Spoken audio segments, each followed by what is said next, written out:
ফ্ৰিক্সিঙক লৈও কেইটামান সমস্যা বিশেষকৈ নলবাৰীত এটা সমস্যা দেখা গৈছিল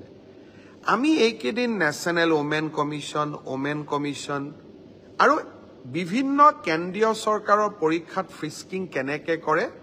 তাৰ বিষয়েও আমি আলাপ আলোচনা কৰিছিলোঁ সকলোৱে এটাই উত্তৰ দিছে যে যদি সেম জেন্ডাৰৰ মানুহে সেম জেন্ডাৰক ফ্ৰিস্কিং কৰে তেতিয়া তাত কোনো বাধা থাকিব নোৱাৰে অৰ্থাৎ মহিলাই যদি মহিলাক ফ্ৰিস্কিং কৰে পুৰুষে যদি পুৰুষক ফ্ৰিস্কিং কৰে তাত আপত্তিৰ কোনো থল নাথাকে পৰ্যালোচনাৰ অন্তত আমি এইটো সিদ্ধান্তত উপনীত হলো যে মহিলাই মহিলাক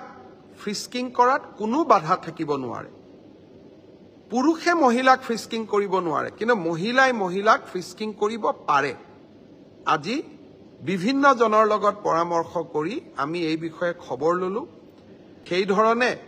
আমি পৰীক্ষা হলৰ বাহিৰত আপোনাক সেম জেন্ডাৰৰ মানুহৰ হতুৱাই আপোনাক পৰীক্ষা আমি কৰিব লাগিব পৰীক্ষা কৰোতে আমি আপোনাৰ সন্মতি লম আপোনাৰ আমি সম্পূৰ্ণ আপোনাৰ প্ৰতি সৌজন্যতা আমি প্ৰকাশ কৰিম এইবাৰ অতিৰিক্তভাৱে মহিলাক ফ্ৰিস্কিং কৰাৰ সময়ত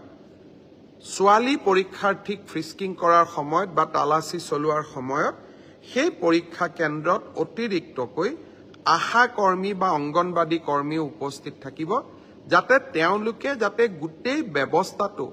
সৌজন্যতাৰ মাজত হৈছে সেই বিষয়ে তেওঁলোকে যাতে প্ৰমাণিত কৰিব পাৰে অহা 29 তাৰিখে তৃতীয় বৰ্গৰ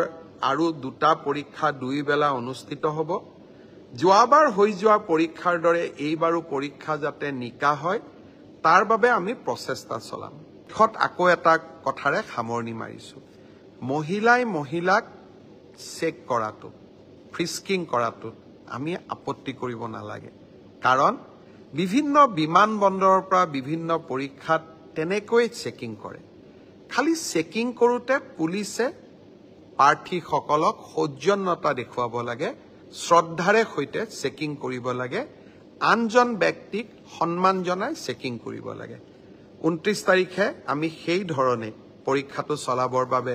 চেষ্টা কৰিম পুনৰ এবাৰ আপোনালোকক ধন্যবাদ জনালো